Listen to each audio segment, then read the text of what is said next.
Putin has again put forward unrealistic ultimatums, and Trump will not dare to strike Iran. When will the US demonstrate its strength again, and how Putin is losing his influences everywhere? Let's talk right now. My name is Irina Uzlova, and today with us is Yuri Rashkin, host of YouTube channel RashkinReport and RashkinReport in English. Yuri, hello. Glad to see you. Thank you for joining us. Glad to see you. Thank you for having me. You know, I noticed one picture yesterday, and it seems to me that it describes all process around Donald Trump and his attention to very important deals and steps in this picture. Let's see this picture that Trump say in words about 2 weeks, and the message that Trump is too weak. But not all this about only 2 weeks and his position. Isn't Trump tired of being so weak himself? How do you think? I think this is the way Donald Trump has lived his life. And I think that whenever we struggle to understand how anybody could do such things and expect them to turn out well, we just need to look at the number of bankruptcies that he himself or his companies had to declare. I think this is a man without a strategic vision, who's incapable of a strategic vision, who is capable of realizing that he doesn't have all the answers and hopes that within a unit of measurement of 2 weeks, he will have some answers and situation will progress without him doing anything, so that he could either claim credit for it or say he had nothing to do with it, depending on what happens. Which will, it's a very base kind of a childish way of looking at things, but is perfectly understandable. And the consequences that come from it are, if it's a business, unpleasant because there's people losing jobs and so on. But when we're speaking on the level of a nation, a state, United States, and the world, we're looking at a catastrophe of absolutely global scale, because when United States looks at its obligations and in relations with other countries in 2-week terms, as well as challenges that are faced domestically as well, because 2 weeks is a really convenient way of measuring whatever happens. And yes, it's 2 weeks because he's weak. It's something that he's been doing all his life. So we're not giving him any news to say, oh, another 2 weeks. Yes, another 2 weeks. But does it make him look weak? This is like an English language challenge here, because it's like a bitch and a beach, and those different words are just sometimes, but weak and a week. Yeah. Oh boy. But he's not going to say, Donald Trump is never going to mean that he is weak. He's going to always mean that he is strong, or at the very least that he's next to people who are strong. He wants to be next to strong men, to Putin, to Kim Jong-un, to Xi Jinping. We're like building a deck of cards out of all these strong men. There used to be a deck of cards like that, I think, in Iraq war, where all the Saddam Hussein's generals and everybody that needed to be caught, they were put on a deck of cards that was issued. So this could be like a deck of cards of authoritarians. Hopefully we won't have quite as many, but we're starting to build a deck. And Donald Trump feels that this is the company that he belongs with, because he wants to be with strong guys. Unfortunately, he doesn't seem to be with strong guys, but wants to be, because he's one of them. He's consistently demonstrating his weakness and also the weakness of the United States. Because if you have, a ship, a powerful ship, a mighty ship, and you have a captain who is determined to run it aground, it's going to be difficult, because if captain keeps installing people from, another ship that's trying to get this ship to go down in all sorts of different valuable positions, it's going to be difficult for a ship to make it out okay. This 3-hour tour could turn out to be a much longer journey. And I think the same can be said for war between Iran and Israel, and Russia and Ukraine. When people start war, they seem to think that in 3 days they're going to be in Kiev marching along. And then you have, Putin, who is not willing to admit that he's ever wrong, and Trump, who is afraid to take a stance. We're in a dangerous world in this situation, and it just means that democracy that makes that much more sense. Because democracies look for way out, democracies look to de-escalate, while we're looking at this hawk of a Putin and a chicken hawk of Trump. But Pakistan nominates Trump for Nobel Peace Prize for mediation in conflict with India. You say about catastrophe involved, but Pakistan thinks that Donald Trump deserves this Nobel Prize. Trump himself said that he deserved 4 Nobel Prizes. For what? I don't know, whatever they give him in physics, sciences, he doesn't care. He doesn't care what is the discipline in which he is rewarded or for which conflict that he helped, supposedly, he is rewarded. This is why it would make just as much sense to him if he's nominated by Pakistan or India or Zelensky or Putin, or he doesn't care. The point is that he wants to show that he is mighty while actually demonstrating to everyone that he is weak and easy to manipulate. And I think what India and Pakistan are doing there is obvious. But let's acknowledge that the United States appears to have played, through Secretary of State, a positive role in helping that conflict de-escalate, because Secretary Rubio, as I recall, offered to participate in mediation efforts to de-escalate the situation, which is what India and Pakistan, I think, were looking for, because they do this every few years. Then they expect somebody like United States, there isn't anybody like United States really, to come in and say, we'll mediate, and therefore they can all settle down, and then they de-escalate, and they do this every few years. And the United States still has a person in that building, whatever, that is able, remembers how it's done. And that's apparently Secretary of State Marco Rubio. And of course, so he played his role that was expected of him. Fantastic. Yes, of course, this is all credit. All credit goes to the top, and all blame goes somewhere else. Now, for instance, you may recall a fancy parade that President threw for himself. But of course, the parade was lousy. And so it was not President who threw the parade. It was President who threw his Secretary of Defense under the bus and said that this was Secretary Hegseth's failure, among many, really. And it's now interesting to see how United States is making decisions, because we see that Secretary Hegseth and Director Gabbard have been supposedly frozen out of the decision-making process about Iran, because Hegseth, I think, failed the parade, and Gabbard keeps telling Kremlin talking points, because that's all she seems to know, and that is that Iran is no danger. Iran is years away from achieving their nuclear goals. So she doesn't fit into this mold, and she's been frozen out as well. So, even Kremlin assets have to match Trump's rhetoric. It's amazing. And so, because he already twice said that he doesn't care what she says about, whatever, Iran, because he's got his own opinion. Remember, he is the stable genius.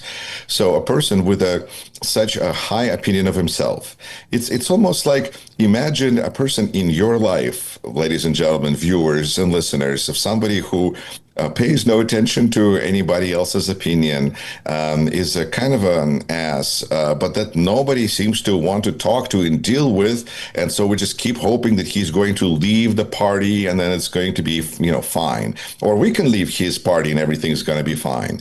And then it turns out he's the president and he can't leave, and he won't leave. And even though this is supposed to be the last cadence and the last term, I would like to see him leave the White House before I will know that he is done. This is what happens when we deal with people who act irresponsibly in a cowardly way. Because when he's weak, it's a demonstration that we are weak, to show him that he is trying to string us along into World War III.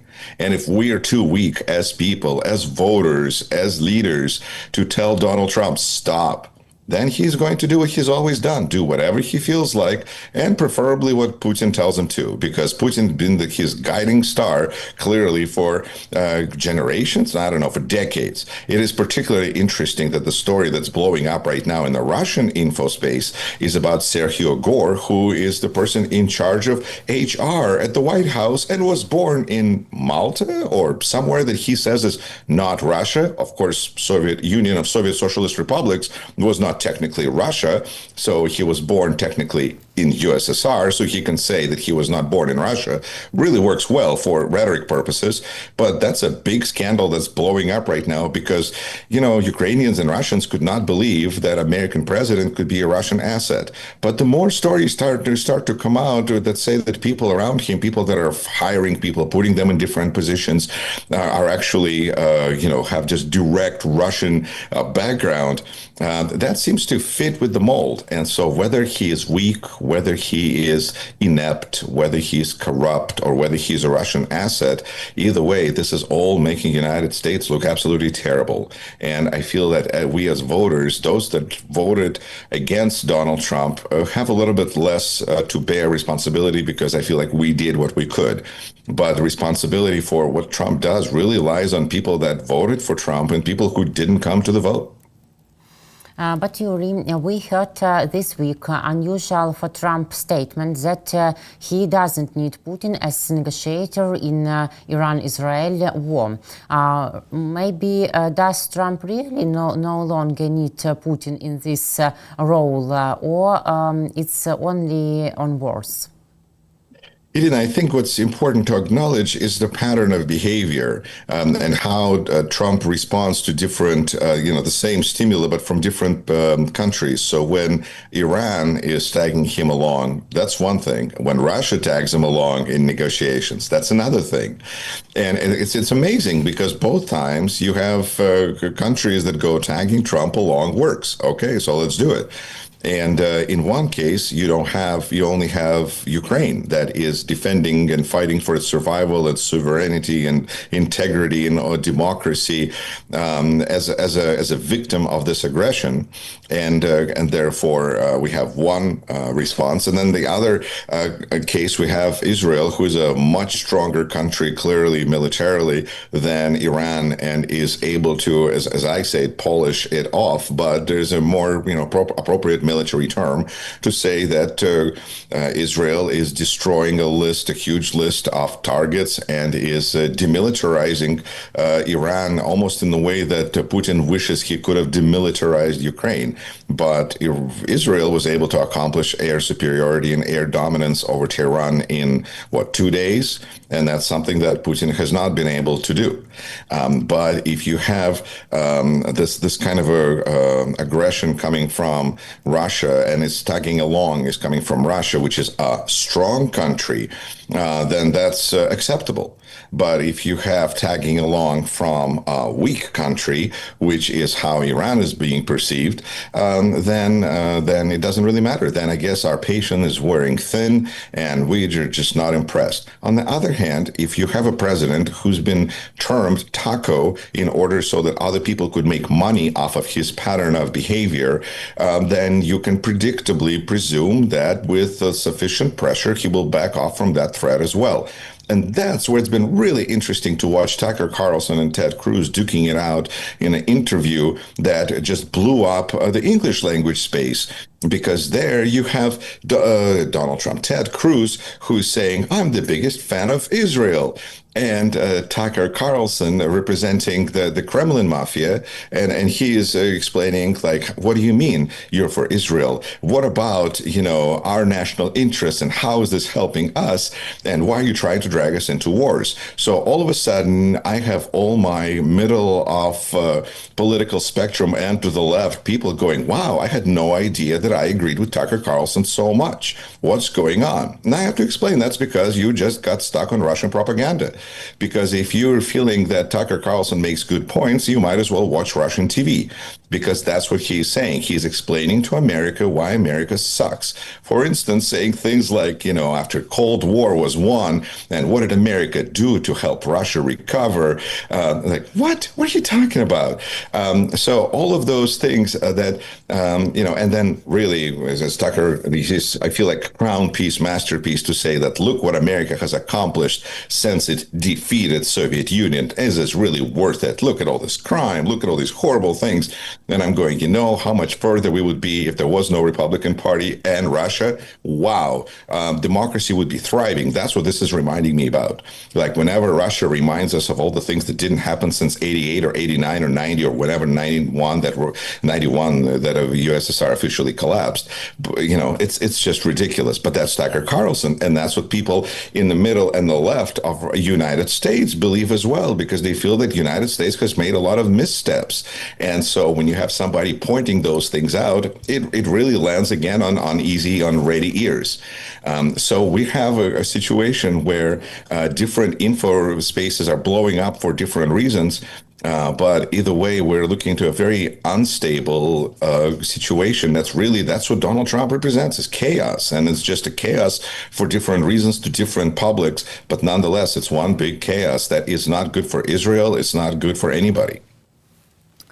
U.S. Special Representative Keith Kellogg arrived in Belarus and met with the country's self-proclaimed President Alexander Lukashenko.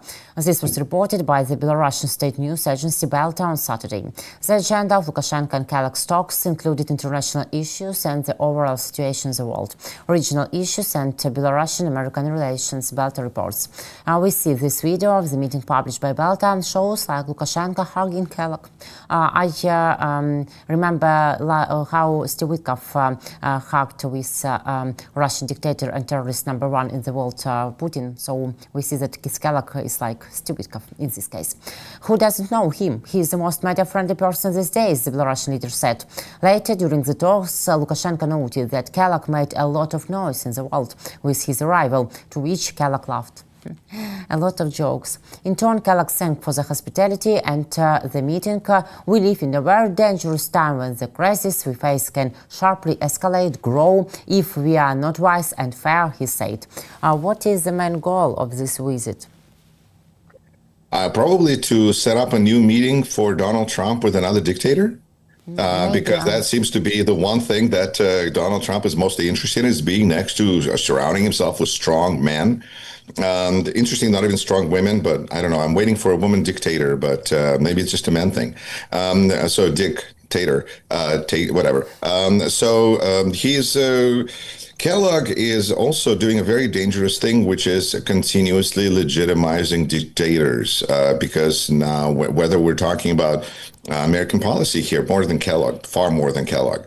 Whether we have Putin being discussed as a possible mediator in any negotiations between anybody, unless we're talking like Kadyrov and somebody else on the inside of, and Hirurk, and then like their own battles that they're trying to sort out. Anywhere else, Putin, Lukashenko, bringing them back into spotlight and saying this is a leader is really discrediting the word leader, because those are not leaders. Those are dictators.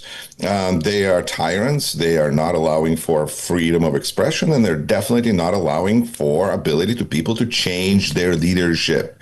And how can we communicate with a country where a leader has been considered illegitimate since 2020 by a world community? Is not beyond me, because this is every day in Trump world. But we at the same time can never normalize this, because this is wrong. Keith Kellogg should not be speaking to Lukashenko. This is embarrassing all of us as Americans that this is happening while there's people who are in prison in Belarus for protesting Lukashenko in 2020. And since then, because he can't stand opposition, because Lukashenko is future of Trump.